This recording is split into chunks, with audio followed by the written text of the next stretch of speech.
What's up YouTube, Doinks here today. I'm bringing you guys my top 5 DCEU films. Now DC in the last couple of years has had a rough track record with their films, mostly critically. Justice League did hurt WB financially because the negativity from the previous DC films caught up with them, which makes sense, but honestly I really enjoyed most of these DC films, some more than others, and that's why I'm doing my top 5 from worst to best. And if you guys want to list your top 5 DCEU films, leave them in the comment section down below. So without further ado, let's get into it. At number 5, I have Suicide Squad. There's potential for this film being DC's answer to Guardians of the Galaxy, with a band of misfit villains forced to do good deeds. A stellar cast from Will Smith as Deadshot, Margot Robbie as Harley Quinn, Jared Leto as the Joker, and Viola Davis as Amanda Waller, as well as David Ayer, a director/writer with a solid track record of films, so you would think going to this movie, what could go wrong? Turns out a lot actually. Let me start off by saying I thought Suicide Squad was an okay film, but it wasn't the film that fans got that would provide reassurance for the future of DC films. Starting with the main villain, Enchantress, who's a malevolent witch who escaped from Waller's control, freed her brother Incubus, and plotted to take over the world. You know, cliche movie villain stuff. I might say though, when Incubus was absorbing those civilians to obtain his true form, that was some freaky shit. Now, I was okay with Enchantress in the first half of Suicide Squad, but once she started summoning that classic movie Skybeam we always see in these big epic movies, and showing off her belly dancing skills, I knew this film was in trouble. Not to mention cutting out a good portion of Jared Leto's scenes as the Joker, which was a huge mistake, seeing that the Clown Prince of Crime is your most marketable character. I swear Jared Leto's Joker had more screen time in Rick Ross's music video than he did in Suicide Squad. And Batman showed up in this movie, but that was more of a cameo. Also, the editing in Suicide Squad was choppy and overblown at times, with the third act of Suicide Squad leaving me underwhelmed from the overuse of slow motion, and the performances felt like they were mailed in from time to time. Maybe that was due to reshoots. But I will say when Diablo came a giant fire monster, that was pretty dope. Slipknot aside, fatality. The members of Suicide Squad have really good chemistry with one another, which makes me look forward to their next mission, as well as who gets killed off next and join the team in the sequel. Honestly, I think Enchantress should have been saved as a villain for Justice League Dark, and have the Suicide Squad deal with more grounded and covert missions, like breaking out a villain from Arkham Asylum, which reminds me, shout out to Assault on Arkham. If you want to see a really good Suicide Squad movie, I recommend it. Plus there's a Harley Quinn and Deadshot sex scene. Do I have to say more?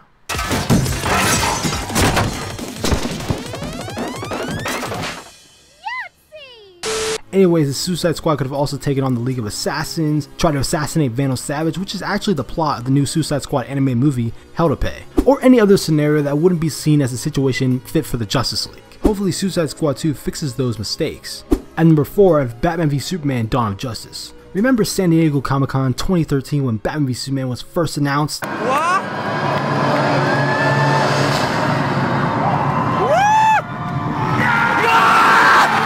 Good times, good times. Now, after the release of BVS, the film was met with very poor critical reception. Even though I thoroughly enjoyed BVS, I acknowledge its problems that prevented the film from being one of the greatest superhero films of all time. I mean, it's Batman vs Superman, for Christ's sake. I gotta say, this film took major risks from a narrative and character perspective. Let's start with the elephant in the room, Lex Luthor. Now, I was on board with Jesse Eisenberg playing a younger Lex Luthor. Certainly looks the part and has the talent to back it up, but the direction that Zack Snyder allowed for Superman's iconic arch nemesis to go in was a huge mistake. Whether you're a casual or a die-hard fan of DC, I think we can all agree that this performance was a bit unsettling in the worst way, and would be better suited for a Riddler type character.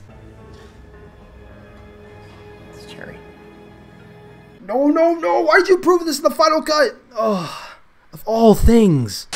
There are plenty of other moments in BVS that felt forced and out of place, from the nightmare sequence, which was cool from a DC fan perspective, teasing an Injustice alternate reality and showing off the Flash's time travel abilities, but the general audience was probably going, "What the f?" The secret files of Flash, Aquaman, and Cyborg heading towards the Justice League, as if the title didn't give that away. And then there's the death of Superman's story arc, where Superman is killed by Doomsday. DC, Warner Brothers, this is your second film in the DC Cinematic Universe, and you're already killing off Superman?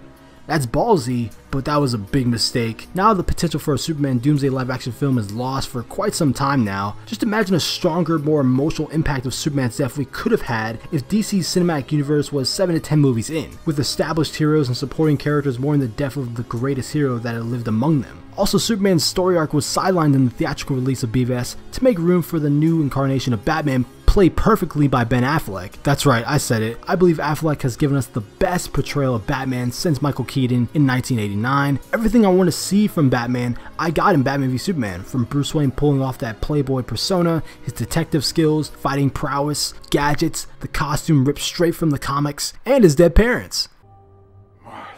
Too soon? Now, there are reasonable concerns and criticisms for Batman killing. Seeing that in modern comics and previous films emphasize that Batman doesn't kill, I acknowledge that the film didn't do a great job at explaining his reasoning for mowing down foes with his Batmobile and Batplane. But when Michael Keaton's Batman kills, no one bats an eye. But when Batfleck kills, everyone loses their minds! Aside from that, Batman vs Superman was a visually entertaining experience, like most Zack Snyder films. From the solid action sequences, especially the Batman warehouse scene, it was like an Arkham game come to life, and the introduction of Wonder Woman finally being brought to the big screen with an epic theme.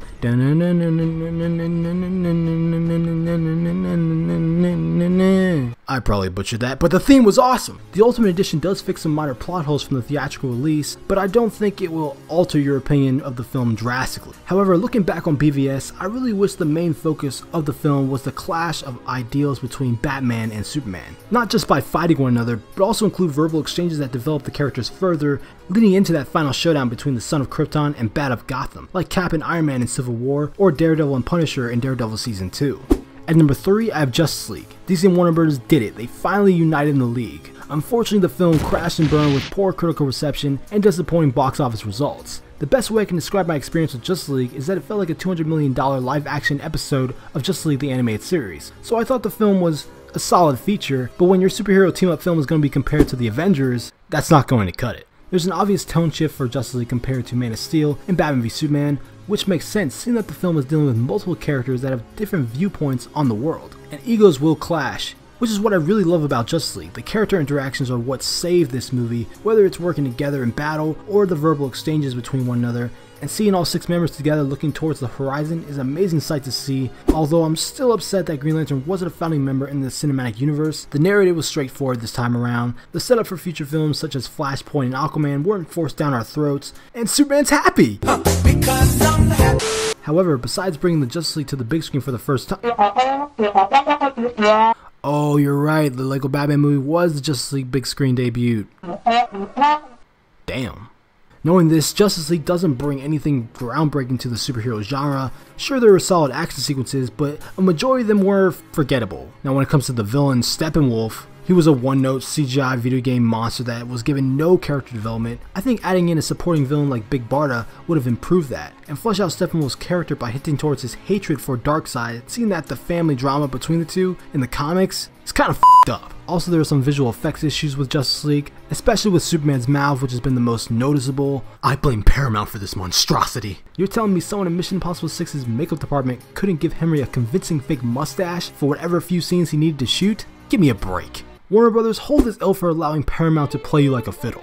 At number 2, I have Wonder Woman. Now most would agree that Wonder Woman is probably the best DCU film, rightly so, gaining much critical acclaim and financial success, along with being the highest grossing origin film of all time. I applaud Patty Jenkins, Gal Gadot, and the rest of the crew for working hard on this film. It's crazy to think that it took 75 years to make a live-action Wonder Woman movie, when there's piles of trash like Catwoman and Elektra laying around. Wonder Woman is truly a character piece of Diana discovering man's world, not being corrupted by gods, but through selfish acts that benefit man's wants and needs. The setting of World War I was a nice touch. The filmmakers probably would have went with World War II if a certain film called Captain America the First Avenger hadn't come out. Also, the mythology of Themyscira and Greek gods was well executed by not coming off in a bizarre way that may seem cheesy or complex to newcomers. How can I not mention the Amazon warrior herself?